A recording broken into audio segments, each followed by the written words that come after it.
वाहियात। क्या इस वीडियो के बारे में बात कर रहे हैं? जी, मैं इस वीडियो की ही बात कर रहा हूँ। तो बिल्कुल देखिए, ऑन कैमरा आपको लोगों को दिखाई दे रहा है। क्या ऐसा करना प्लीज, कैमरा में दिख रहा होगा, नीचे करें ऊपर करें, ये ठीक है, दिख रहा है, ये हाल है।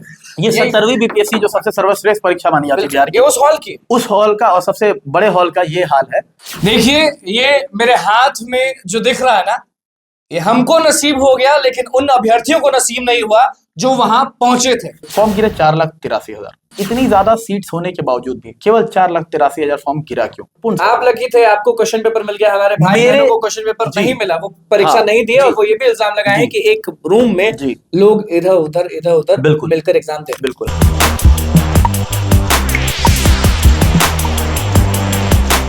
देखिए ये मेरे हाथ में जो दिख रहा है ना, ये हमको नसीब हो गया, लेकिन उन अभ्यर्थियों को नसीब नहीं हुआ जो वहां पहुंचे थे। नमस्कार, मैं हूं अनुकुल तिवारी और आप वॉइस हब देख रहे हैं। हमारे स्टूडियो में आज बीपीएससी अभ्यर्थी अनुराग मौजूद हैं, जो कि लाइव में भी, रात में आपको याद होगा, ध्यान से देख लीजिए इनका चेहरा, रात में भी लाइव पे समझा रहे थे। उस लाइव की हम बात कर रहे हैं जब अभ्यर्थी जो है वो अपने अपने सेंटर के लिए भाग दौड़ कर रहे थे, लेकिन मिला क्या आप अच्छे से जानते हैं। बहुत बहुत स्वागत है आपका अनुराग। ये क्वेश्चन पेपर आप प्लीज रखें और इसके बारे में बात करेंगे, लेकिन शुरुआत कहां से करें ये समझ में नहीं आ रहा है, क्योंकि अभ्यर्थी कहीं ज्यादा नाराज है। प्लीज आप बताएं कि क्या कहना चाहेंगे, किससे शुरुआत करेंगे? पहले तो आपके चैनल वॉइस हब का, आपका और आपके कैमरामैन का बहुत बहुत धन्यवाद। आपने हमेशा छात्रों के और विद्यार्थियों के मुद्दों को सर्वोपरि रखा है, तो उसके लिए मैं आपको और आपकी पूरी टीम को हार्दिक अभिनंदन करता हूँ। अपने और सभी छात्र कहीं ना कहीं आपकी बातों को सुनते हैं, और तो एक चौथे स्तंभ का काम भी होता है आवाज को उठाना, आवाज को बुलंद रखना। हम लोग बात करने जा रहे हैं बीपीएससी कल की जो परीक्षा हुई उसको लेकर के। पहले तो कुछ 13 दिसंबर को 2024 को जो परीक्षा हुई है, 78th बीपीएससी सिविल सर्विसेज की परीक्षा जो थी, उस पर बात करते हैं। बहुत सारी चीजें बात करेंगे। शुरुआत करते हैं कि बीपीएससी एक संवैधानिक संस्था है। It is constitutional body enshrined under article 315 to 323, just like UPSC states के पीसीएस होते हैं, ठीक है। ये अलग अलग एग्जाम्स कराते हैं, असिस्टेंट इंजीनियर्स के कराते हैं, हॉर्टिकल्चर ऑफिसर्स के कराते हैं, लेकिन उसकी सबसे जो प्रमुख परीक्षा है वो बीपीएससी सिविल सर्विसेज होती है, जो कल कंडक्ट कराई गई थी। टीआरई भी कराना शुरू कर दिया है इन्होंने अब फिलहाल कुछ समय से, और मैंने भी टीआरई का मैं भी अभ्यर्थी रहा हूँ। तो कहीं ना कहीं मैंने बीपीएससी को काफी करीब से देखा है, काफी करीब से समझा है चीजों को। और देखिए ये 70th बीपीएससी की जो बहाली थी ना, ये शुरू से ही कहीं ना कहीं विवादों में थी। पहले तो जब इसकी वैकेंसी जो आ रही थी तो छात्र काफी ज्यादा प्रफुल्लित थे, काफी ज्यादा एक्साइटेड थे कि 2000 प्लस पद है और लगभग 200 के पद। काफी एक्साइटेड होंगे। बिल्कुल बिल्कुल। सभी जो पढ़ने वाले जो ठीक ठाक लोग हैं वो अपने मेहनत करने पे भरोसा रख रहे थे कि वो एग्जाम में इस बार निकालने चांसेस फेयर थे, क्योंकि द थिंग इज दैट कि कॉम्पिटिटिव एग्जाम ऐसा ही होता है कि अगर सीट जितनी ज्यादा है उतनी संभावना आपकी बढ़ जाती है सिलेक्शन की, ठीक है। इस परीक्षा में इतनी सीट्स आया, सभी लोग मोटिवेट हुए। एक्सपेक्टेड था काफी ज्यादा, बीपीएससी को एक्सपेक्टेड था, बीपीएससी के चेयरमैन का ये स्टेटमेंट है कि लगभग 10-12 लाख अभ्यर्थी फॉर्म भरेंगे, ठीक है। फिर बाद में कहीं ना कहीं कुछ नोट भी आया वायरल बीपीएससी के साइड से, इसकी मैं कंफर्मेशन नहीं कह रहा हूँ, बट हाँ कि 7-8 लाख फॉर्म तो गिरेंगे। फॉर्म गिरे कितने, ये सवाल है पहला। तो फॉर्म गिरे 4,83,000। अब सवाल ये आता है कि इतनी ज्यादा सीट्स होने के बावजूद भी केवल 4,83,000 फॉर्म गिरा क्यों? ये बहुत महत्वपूर्ण सवाल है, इस पे लोग ध्यान नहीं दे रहे हैं। मैं सभी बात पे आऊंगा, शुरुआत कहाँ से हुई ये बात कर रहे थे। तो 4,83,000 फॉर्म गिरते हैं, बहुत कम वैकेंसी, इतनी वैकेंसी होने के बावजूद भी। तो कहीं ना कहीं ये एक चीज तो जरूर दर्शाता, मेरी नजर में तो जरूर दर्शाता है कि कहीं ना कहीं आयोग पे और सरकार पे छात्रों का विश्वास डगमगा जरूर रहा है। आप देख लीजिए, इसके पहले जो बीपीएससी की जो एक सबसे प्रतिष्ठित परीक्षा हुई थी टीआरई 3, वो विवादों के घेरे में थी। टीआरई 3 की परीक्षा जो थी वो बहुत सारे सेंटर पे कहीं कुछ खबरें नहीं आई, बट हजारीबाग झारखंड में एक मैरिज हॉल में 270 से 280 अभ्यर्थियों को रात भर रटवाया जा रहा था, जिन पे बाद में एफआईआर भी किया गया। आर्थिक अपराध इकाई ने एफआईआर किया, जो बिहार पुलिस मुख्यालय के अधीन आती है, सीएम के अधीन आती है, गृह मंत्रालय। एफआईआर होने के बाद भी बीपीएससी ने प्रेस रिलीज करके, प्रेस कॉन्फ्रेंस नहीं, प्रेस रिलीज करके अपने साइट पर डाला था कि हमें ठोस सबूत नहीं मिले हुए हैं।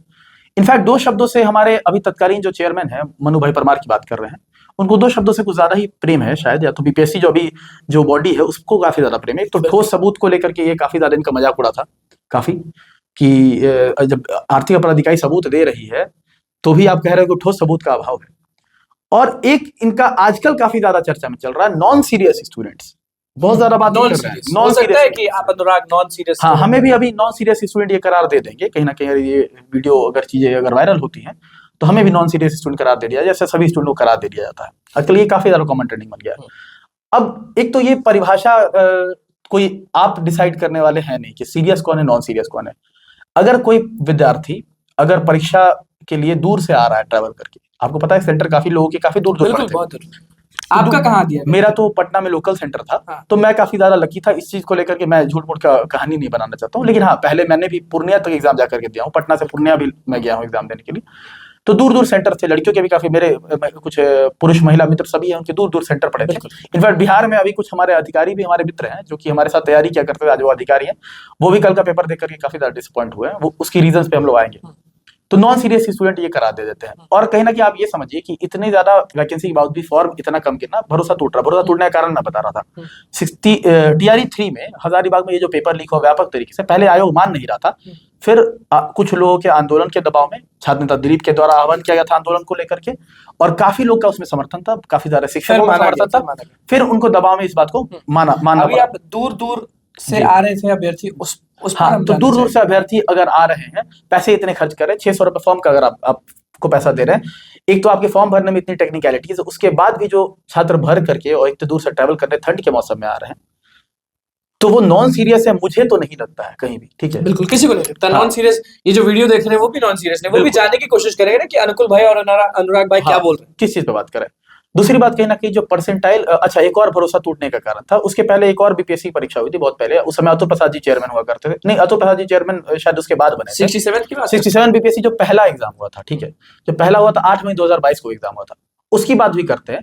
उसमें भी जहां पे मैंने एग्जाम दिया था, मेरे सेंटर पे बहुत एग्जाम 8 मई वाला भी स्मूथ हुआ था। I am telling this on record. लेकिन जैसे मैं स्टेशन पहुंचा, मेरा सेंटर बक्सर पड़ा था, बक्सर के किसी स्कूल में पढ़ा था। जैसे मैं पहुंचा वहां पे, तो मुझे पता चला कि आरा के वीर कुंवर सिंह कॉलेज में ये पेपर लीक हो गया था और एक रूम में बैठा करके अलग से एग्जाम दिलवाया जा रहा था। वो समय बीपीएससी का हुआ करता था। वो समय बीपीएससी हुआ करता था जब छात्र बैग अंदर लेकर के जाते थे और मोबाइल बाहर रख दिया करते थे। तो किसी ने मोबाइल से रिकॉर्डिंग कर ली। पंजाब का लड़का था, मैं आपको वीडियो भी शेयर कर दूंगा अगर आपको जरूरत होगी तो। मैटर काफी ज्यादा हाईलाइट हुआ और पूरी की पूरी पेपर कैंसिल हुई थी। एक सेंटर का खाली वायरल हुआ था उस बेसिस पे, बस एक सेंटर को लेकर, क्योंकि कहीं ना कहीं इस पे जब जांच हुई ईमानदारी पूर्वक, तो पता चला कि पेपर बहुत बड़े लेवल पे लीक हुआ था। बाद में री एग्जाम हुआ तो उस पर अच्छे से एग्जाम हो गया था। 68 में अच्छे से एग्जाम हुआ, अतुल प्रसाद जी के द्वारा अच्छा एग्जाम कराया गया और भी टीम जो थी। 69 बीपीएससी में भी कोई इल्जाम नहीं लगा, कोई भी नॉन सीरियस स्टूडेंट ने आरोप नहीं लगाया। ठीक है, उसके बाद टीआरई की परीक्षा जो हुई, इस पर क्या बोलेंगे आप?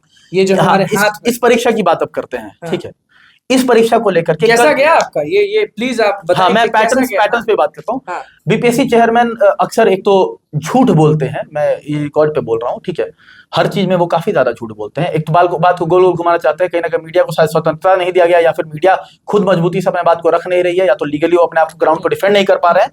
इस कारण बीपीएससी चेयरमैन के सामने वो ज्यादा बोल नहीं पा रहे हैं। नहीं तो काफी बार उनकी बातें कॉन्ट्रडिक्टरी खुद ही रहती है।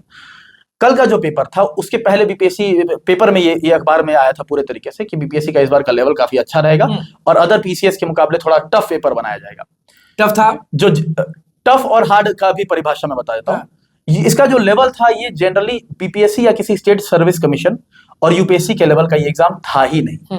ये एग्जाम था ही नहीं। मेरे एक फ्रेंड है जिनका इस बार मेंस क्वालिफाई है, नाम नहीं ले सकते हैं, इस बार मेंस क्वालिफाई है यूपीएससी का। उन्होंने दिया, उनके बहुत खराब गए हैं क्योंकि ये बहुत फैक्चुअल क्वेश्चन था। कॉन्सेप्चुअल क्वेश्चन तो बिल्कुल भी नदारद थे। अब आती है बात कि कैसा लेवल था, क्या ये तो खैर आयोग डिसाइड करेगा, इस पे बहुत ज्यादा तीखा टिप्पणी नहीं किया जा सकता। सेंटर पर आए, हाँ सेंटर पे आते हैं, ये बहुत महत्वपूर्ण। आप लकी थे, आपको क्वेश्चन पेपर मिल गया। हमारे भाई बहनों को क्वेश्चन पेपर नहीं मिला, वो परीक्षा नहीं दी। और वो ये भी इल्जाम लगाए हैं कि एक रूम में लोग इधर उधर बिल्कुल मिलकर एग्जाम दे। बिल्कुल, हाँ। तो मैं बात करता हूँ मेरे सेंटर पे मुझे बाहर में कुछ गड़बड़ी तो नहीं दिखी। ये पहली बात मुझे दिखी नहीं, हुई नहीं, इस पे नहीं बात कर रहे, मुझे दिखी नहीं मेरे सेंटर पे। पटना सिटी में मेरा कोई सेंटर था, राजकीय कन्या उच्च महाविद्यालय माध्यमिक विद्यालय, दिखी नहीं। हाँ, मुझे कुछ दिखी नहीं सेंटर। और मेरे रूम में भी कुछ, हाँ, मेरे रूम में कुछ नहीं हो रहा था क्योंकि मैंने रूम में अपने कुछ होते हुए नहीं देखा। मेरे सामने सील को फाड़ा गया, मेरे सामने क्वेश्चन पेपर डिस्ट्रीब्यूट किया गया, मेरे सेंटर पे ऐसा हुआ। बट 912 के आसपास सेंटर थे पूरे बिहार में। आपका जो बापू परीक्षा हो रहा है, जो नीतीश कुमार जी, माननीय मुख्यमंत्री नीतीश कुमार जी का ड्रीम प्रोजेक्ट है, सबसे बड़ा, वो सब जिला में चला रहा है। उस सेंटर पे चूंकि वहां पे मीडिया कवरेज भी बहुत ज्यादा बन रहा था। ठीक है, यूट्यूबर्स भी थे, मोबाइल भी आसपास में बाहर के लोगों के पास था। और वहां पे जो हुआ छात्रों के साथ, वो मुझे लग रहा है कि पुराने जो दिन हुआ करते थे, जो जंगल राज जिसको कहते हैं लोग, आज की तत्कालीन सरकार जंगल राज का आरोप लगा दिया करती है कि लटक करके लोग चीटिंग कराया करते 10वीं की परीक्षा में। ऐसे ऐसे वीडियोस बाहर आ रहे हैं, इसकी पुष्टि मैं तो नहीं कर रहा हूं, लेकिन ऐसे ऐसे वीडियो बाहर आ रहे हैं। एक वीडियो हमारे हाँ, पास भी है, तो हम आप प्लीज बोलते रहे, हम ऑन कैमरा दिखा देते जी, हैं लोगों उस को। वीडियो में दिख रहा है कि लोग बात करते करते एग्जाम दे रहे हैं। ऐसा भी नहीं है कि खिड़की के बाहर लटक करके चोरी करा रहे हैं। ये तो 10th क्लास की जो बिहार बोर्ड की परीक्षा हुआ करती थी, उससे भी बहुत वाहियात क्या है। इस वीडियो के बारे में बात कर रहे हैं? जी, मैं इस वीडियो की ही बात कर रहा हूँ।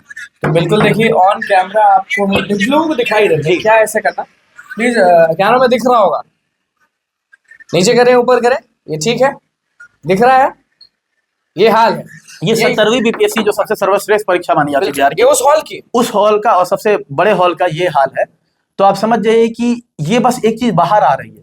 कितने व्यापक स्तर पे धांधली हो सकती है, इसका अंदाजा हम लोग लगा नहीं सकते हैं।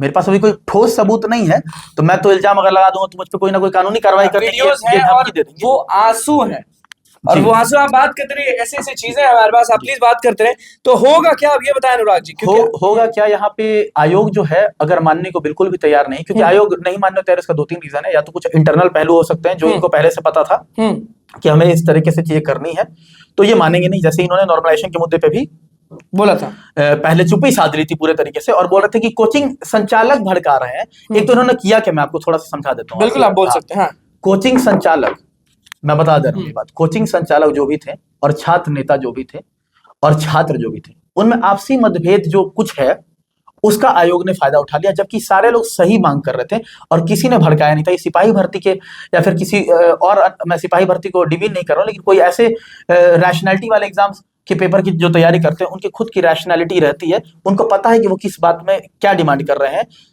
मनु भाई परमार का ऑन रिकॉर्ड वीडियो था जहां उन्होंने नॉर्मलाइजेशन की बात कही थी। कोचिंग संचालकों से मीटिंग की थी, उसमें भी बात निकल करके आई कि नॉर्मलाइजेशन की बात रखी गई थी।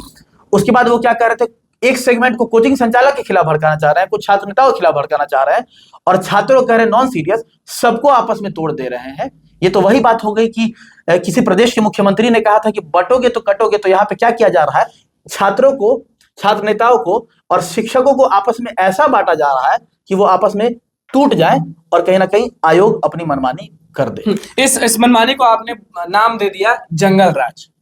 आपने बोला है कि जंगल राज है ये, क्योंकि जो बहनें थी वो रो रही थी, बोले कि भैया, हमने उनसे पूछा कि कैसा गया आपका पेपर, कैसा रहा, वो रोने लगी, वो पकड़ के हाथ रोने लगी, बोले कि पेपर मिला तब तो। मैं एक महिला के बारे में बता रहा हूँ, उनका नाम राधिका है, ठीक है, और ये कोई फिक्शनल कैरेक्टर नहीं, मैं और भी चीज बता दूंगा कभी बात अगर आई तो। वो मध्य प्रदेश से वो आई थी, और मध्य प्रदेश इंदौर से शायद मेरी जानकारी वो आई थी।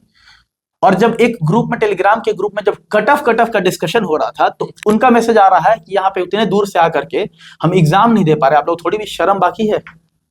अब आप समझिए, इतने ठंडे में एक महिला इतने दूर से आ रही है परीक्षा देने के लिए, और उसको पेपर नहीं देने दिया जा रहा है, और आयोग इस चीज को डिनाई कर रहा है। ये सबसे बड़ी विफलता है। आप एक लोकतांत्रिक देश में 2024 में जी रहे हैं, 2024 समाप्त होने वाला, 2025 आने वाला है, हम अमृतकाल महोत्सव मनाने की बात करते हैं, और एनडीए सरकार में इतने गंदे तरीके से चीज हो रही है और इस पे कोई एक्शन नहीं हो रहा है। दिक्कत प्रॉब्लम में नहीं है, प्रॉब्लम हो गया ठीक है, आप इस पे एक्शन नहीं ले रहे हैं। क्यों? क्योंकि आपकी बदनामी आपकी ऑलरेडी हो चुकी है। जो छात्र दूर दूर से आ रहे थे, ये तो और परीक्षा में लोगों का विश्वास तोड़ते चला जाएगा, और कल को फॉर्म भरने के लिए, जैसे इस बार 2000 सीट्स के बाद भी मात्र 4,83,000 लोग फॉर्म भरते हैं और 4,48,000 लोग मात्र डाउनलोड करते हैं।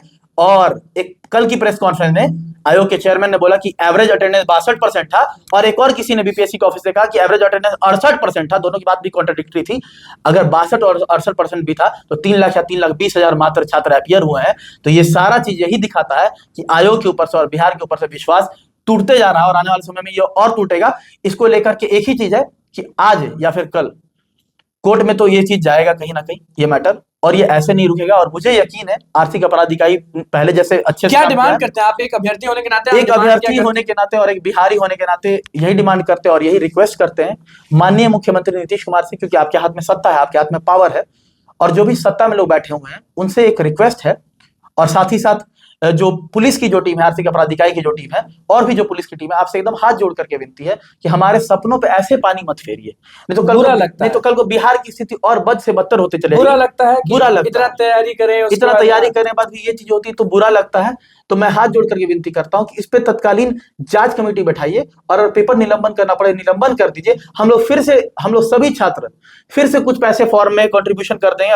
अगर राजस्व का कुछ घाटा होता है तो हम लोग कंट्रीब्यूट करने को भी रेडी है, लेकिन जांच करिए और अगर गलत पाया जाता है पूरे तरीके से, जो पूरे तरीके से अभी दिख रहा है, तो पेपर को पूरी तरीके से रद्द करना चाहिए और री एग्जाम होना चाहिए, ईमानदारी पूर्वक होना चाहिए। जो विश्वास टूटेगा वो जुड़ेगा नहीं, और ये विश्वास टूटने का खामियाजा आपको 2025 के विधानसभा चुनाव में जरूर देखने को मिलेगा, क्योंकि जो वोट बैंक होते हैं ना, यही छात्र या इनके अभिभावक या इन्हीं के घर वाले ही होते हैं। वो अलग से लोग नहीं आते हैं। सिपाही भर्ती में भी आपने बहुत ज्यादा उनको परेशान करके जब उनको आपने नौकरी दिया। और एक और चीज मैं बताना चाहूंगा, जो मैं बात कर रहा हूँ इसको सब्सटेंशिएट कर देता हूँ। अभी तिरहुट में जो एमएलसी का इलेक्शन हुआ है, उसमें भी पहले नंबर पे एक निर्दलीय उम्मीदवार जिनको आपने निलंबित कर दिया था, वो पहले नंबर पे आए हैं। दूसरे नंबर पे अभी नई नई जो पार्टी बनी है जन सुराज, जिसका आपने बोला कि विधानसभा में कोई वजूद नहीं है, वो दूसरे नंबर की है।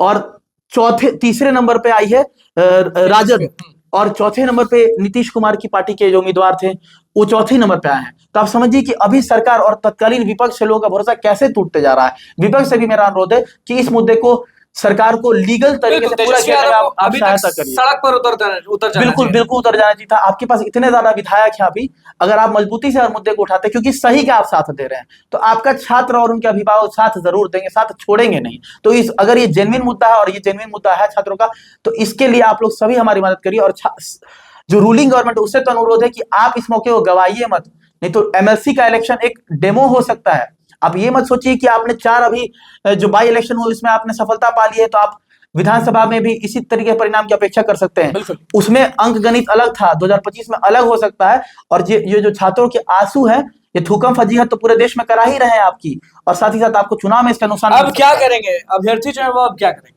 देखिए, अभ्यर्थी जो है, अगर पैनिक नहीं होना है। हाँ, अभ्यर्थी को पैनिक नहीं होना है। और आपके पास अगर जो भी लीगल आपके डॉक्यूमेंट्स हैं या रिकॉर्डिंग्स हैं, या फिर आपके रोल नंबर के साथ आपके साथ जो घटना घटी, जैसे मेरे सेंटर पे कुछ घटी नहीं है, आप हमें भेजिए, आप वॉइस हब को भेजिए, आप आर्थिक अपराध को मेल करिए, बीपीएससी को मेल करिए, सीएमओ को आप सीसी में डालिए, मेल करिए, हर जगह भेजिए, ट्विटर पे आप डालिए, आप मेल करिए, ताकि कल को जाकर के अगर हमें लीगल बैटल भी लड़नी पड़े ना, तो हम लीगल बैटल में भी मजबूती से अपना पक्ष रख पाएंगे।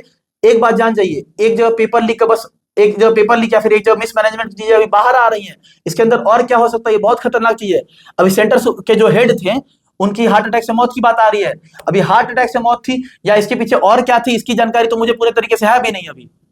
तो मैं यही बोलूंगा कि इसकी निष्पक्ष तरीके से जांच होनी चाहिए और छात्र पैनिक ना हो, भरोसा रखिए, होगा पेपर रद्द और री एग्जाम होगा, क्योंकि गलती हुई है, गलती हुई है। और ये बात जान जाइए, मैं इसलिए आज बोलने आया, मैं मीडिया बाइट देना कहीं ना कहीं कुछ समय से पूरे तरीके छोड़ दिया था, आज मैं इसलिए बोलने आया क्योंकि राष्ट्रकवि दिनकर ने कहा था, समर शेष है नहीं पाप का भागी केवल व्याध, जो तटस्थ है समय लिखेगा उनके भी अपराध। तो आज जो बोल नहीं रहे, आज जो चुप्पी साधे, आज जो पावर में है, आज वो शांत अगर बैठते चले जाएंगे ना, तो कल को हम भी वही पाप के भागी बनेंगे और हम पे भी भगवान का, ऊपर वाले का, अल्लाह का कहर जरूर बरसेगा। बिल्कुल, देखिए हमारे साथ बीपीएससी अभ्यर्थी अनुराग मौजूद थे। किस तरह से अपनी बातों को रखें वो आप अच्छे से जान रहे हैं। फिर से आखिरी शब्द भी हम यही बोलेंगे, ये मेरे हाथ में आ गया है, बाकियों के हाथ में नहीं आया है। तो जल्द से जल्द इस पर जो करना है करिए। और लोगों का डिमांड है, स्टूडेंट्स का डिमांड है, सबका डिमांड है कि पेपर रद्द किया जाए और री एग्जाम किया जाए। बहुत बहुत धन्यवाद आपका। चैनल को सब्सक्राइब करें, शेयर करिए, क्योंकि स्टूडेंट की आवाज हम बने हुए हैं। अनुराग भाई डन है, बहुत बहुत धन्यवाद।